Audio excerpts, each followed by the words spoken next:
Mundur lagi dulu. Mundur lagi dulu. Lampu woi. Mundur lagi. Bang, kasih jalan, Bang. Aduh. Ayo, Bang, kasih jalan.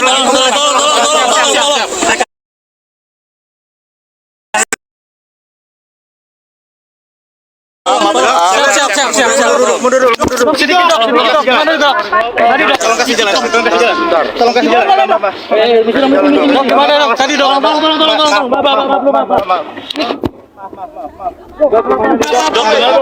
Makanya kasih jalan. Makanya kasih jalan.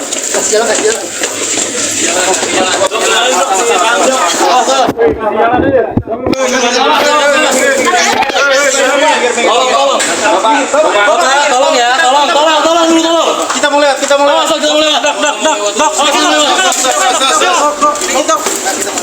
Sedikit, dokter. Mata. Udah. Tadi ada handphone siapa ya?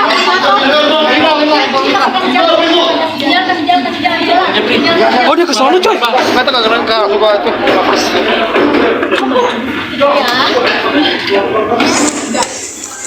Enggak ya, guys ya.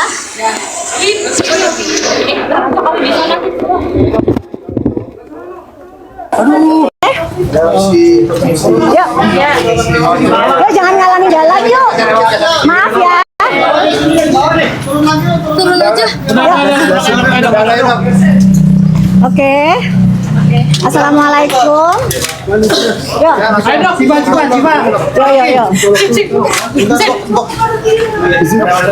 Ya udah sama aja semua. Sama aja. Oke. Ya. Assalamualaikum warahmatullahi wabarakatuh. Oke, udah. Udah ya. Udah. Balik lagi ya. Assalamualaikum warahmatullahi wabarakatuh. Pertama kali Doktif ucapin alhamdulillah wa syukurillah kepada Allah Subhanahu wa taala karena di bulan yang penuh dengan berkah bulan Ramadan Allah menunjukkan kekuasaannya. Ya, cukup lelah melawan manusia satu ini. Tapi hari ini rasanya seperti plong banget. Masyarakat Indonesia yang selama ini menjadi korban dari segala kebohongan, segala tipu daya, ucapan dari tersangka DRL akhirnya mendapatkan jawabannya. Apresiasi terhadap Polda Metro Jaya yang Doktif yakin ini suatu gebrakan yang sangat luar biasa dengan tekanan yang Doktif tahu. Polda Metro Jaya sangat hebat, merah putih tegak lurus. Dari awal Doktif yakin Polda Metro Jaya tidak mampu untuk disiram oleh pihak manapun. Ya, jadi di sini Doktif juga mengucapkan terima kasih kepada seluruh masyarakat Indonesia yang selalu mengawal kasus ini. Meskipun kadang-kadang Doktif drop ya, down. Doktif manusia biasa, tempatnya salah, tempatnya khilaf. Kadang-kadang Doktif juga mengucapkan kata-kata yang mungkin kasar ke masyarakat Indonesia, para buzzer-buzzer. Doktif mohon maaf, buzzer-buzzer tersangka DRL. Tapi Doktif kali ini mohon sadarlah kalian, ya, sadarlah menjadi buzzer itu adalah rezeki yang haram, ya. Kalian buka mata dan hati kalian. Begitu banyak korban masyarakat Indonesia, ratusan miliar yang sudah diambil, ya, dan dia wajib untuk mempertanggungjawabkan itu, ya. Jadi untuk tersangka DRL, Doktif yakin kamu nggak boleh pegang handphone, ya, di dalam. Tapi mungkin nanti ada yang bilang kepada istrinya, saudara DRE, tolong nasihati suami Anda, jangan lagi membuat konten-konten yang menyudutkan Doktif. Bahkan dia bilang bahwa tidak pernah memberikan uang damai, itu semua bohong, ya. Jadi DRL, Doktif tadi juga menanyakan kamu nggak bisa berbicara di depan jurnalis, padahal itu yang kita tunggu semua, ya. Jadi alhamdulillah, terima kasih. Insya Allah besok Doktif akan syukuran. Doktif juga akan bawa teman-teman juga buat kita buka bersama, ya. Tadi kan udah dihubungin, kita buka bersama. Insya Allah besok kita syukuran bersama juga dengan teman-teman tunanetra, teman-teman panti asuhan yang sebenarnya Doktif nggak pengen show off, tapi mungkin kalau buka puasa bersama teman-teman mungkin Doktif akan tampilkan. Tapi kalau bersama dengan teman-teman tunanetra enggak, karena sebenarnya Dokter bingung ya, ini senang tapi ada sedihnya. Sedih kenapa? Ya bagaimanapun juga seorang DRL itu kan seorang dokter ya.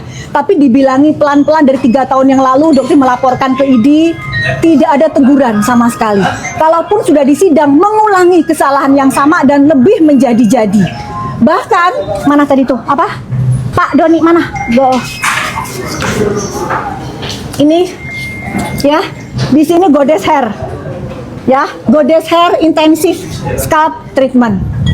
Ini adalah produk yang diproduksi oleh pabriknya. Jadi sekarang dugaan penipuannya lebih besar. Kenapa? Karena dilakukan oleh pabrik dari tersangka DRL. Setelah dokter uji lab, di sini ada kandungan yang namanya ascorbic acid. Ternyata di sini tidak pernah ada kandungan ascorbic acid. Artinya apa? Skala penipuannya lebih besar.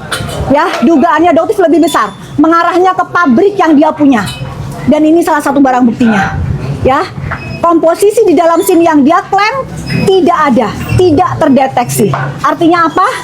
Saat ini dia sudah melakukan dugaan tindak penipuan yang jauh lebih dahsyat di pabriknya sendiri. Ya, jadi untuk masyarakat, selamatkan uang kalian, lakukan cancel culture, hentikan untuk mempercayai oknum satu ini, berikan dia efek jera. Ya, gitu aja. Oke? Ada pertanyaan? Udah ya? Itu salah satu nazar juga. Betul, udah alhamdulillah. Emang kan dari kemarin dokter juga udah, tapi kan kemarin kan sempat nggak ditahan, jadi dokter pending, tapi alhamdulillah sekarang kita. Makasih, makasih juga ya, dan dokter juga mengucapkan terima kasih juga. Dokter melihat perjuangan dari lawyernya Bang Jeffrey itu luar biasa. Meskipun juga dokter juga agak jengkel juga ya, tapi ya beliau itu perjuangannya luar biasa. Dokter lihat. Congratulations juga udah sampai menemani sampai detik ini ya, congratulations. Tapi yang jelas Doktif ingin sampai kita bertempur di persidangan seperti itu. Deh, makasih ya. Thank you ya buat teman-teman ya. Thank you. Terima kasih, Bang. Thank you, makasih. Tadi lihat Dokter Richard masih ngumpetin tangannya udah diborgol. Ya, tadi sudah diborgol ya, cuma nggak pakai baju oranye ya. Iya. Jadi karena dia nggak ada rompi oranye mungkin ya, jadi dianya sudah diborgol, dia diumpetin. Jadi apa yang dia bilang minggu kemarin, kalian lihat konten dia bahwa dia ingin hidup normal seperti biasa, dengan seolah-olah dia tidak pernah melakukan kesalahan. Dia tidak pernah melakukan penipuan ratusan miliar uang masyarakat. Itu sangat memuakkan Doktif dan pastinya juga membuat agak mungkin kecewa dari pihak penyidik. Satu hal lagi, dia melakukan yang namanya gelar perkara khusus di Mabes Polri. Artinya apa? Dia melawan penyidik. Dalam arti meskipun itu hak, tapi dalam arti Prapit aja kan dia sudah kalah. Prapit dia sudah kalah. Kenapa dia masih ingin mengajukan lagi yang namanya gelar perkara khusus di Mabes? Dugaannya Doktif hanya untuk menunda-nunda proses ini. Ya, tapi alhamdulillah, bersyukurilah malam ini saudara tersangka DRL bisa menginap di dalam tahanan rutan Polda Metro Jaya. Dok, Ramadan pertama DRL ditahan, bagaimana menanggapi dok? Kasian dia sama keluarga-keluarga ini. Kalau kasihan ya otomatis ya, apa terutama terhadap istrinya juga pasti ya ada kecewa. Tapi setidaknya ini adalah bentuk bentuk bahwa apa yang Doktif lakukan, perjuangkan itu adalah sesuatu yang fakta apa adanya. Ya, dan korbannya bukan hanya Doktif, tapi jutaan masyarakat Indonesia dengan angka kerugian senilai ratusan miliar rupiah. Jadi dan itu dilakukan oleh oknum dokter, sangat tidak layak. Jadi cukup, jadi setidaknya ini menjadi pelajaran, jangan ada lagi pertama dokter yang menggunakan teknik flexing, ya, gimmick marketing kotor, menjanjikan emas batangan, menjanjikan umroh, menjanjikan pembagian handphone, itu semua bohong yang pernah dilakukan oleh tersangka DRL. Ya, jadi stop ya. Oke, sudah belajar. Tapi Dokter yakin, insya Allah dengan dia di dalam dia akan belajar, dia akan merenungi semua kesalahannya, dan Dokter berharap dia mau mengembalikan semua kerugian, semua uang yang sudah pernah diambil sama dia kembali ke masyarakat seperti itu. Jalur hukum yang masih bisa ditempuh DRL ya?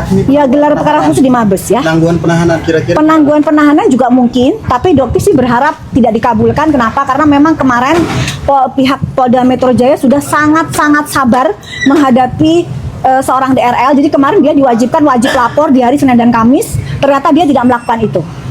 Ya, jadi dia kalau misalnya Senin Kamis, paling dia datangnya cuma Kamis aja. Atau kalau enggak minggu depannya lagi. Jadi dia meremehkan, dan itu mungkin salah satu alasannya dia ditahan saat ini. Jadi tidak kooperatif. Jadi kalau misalnya mungkin ditangguhkan juga Ya kalau menurut Dokti sih sangat tidak layak ya, karena kan sulit untuk bisa orang ini diajak untuk kooperatif, sulit dengan ancaman 12+5. Belum lagi nanti akan naik di tersangka di kasus-kasus yang lain. Ancamannya pun di atas 5 tahun. Gitu ya, oke? Selamat istirahat ya, selamat berpuasa. Terima kasih. Thank you, makasih, sukses ya. Besok kita ketemu ya. Oke ya, bye bye. Love you. Thank you, makasih.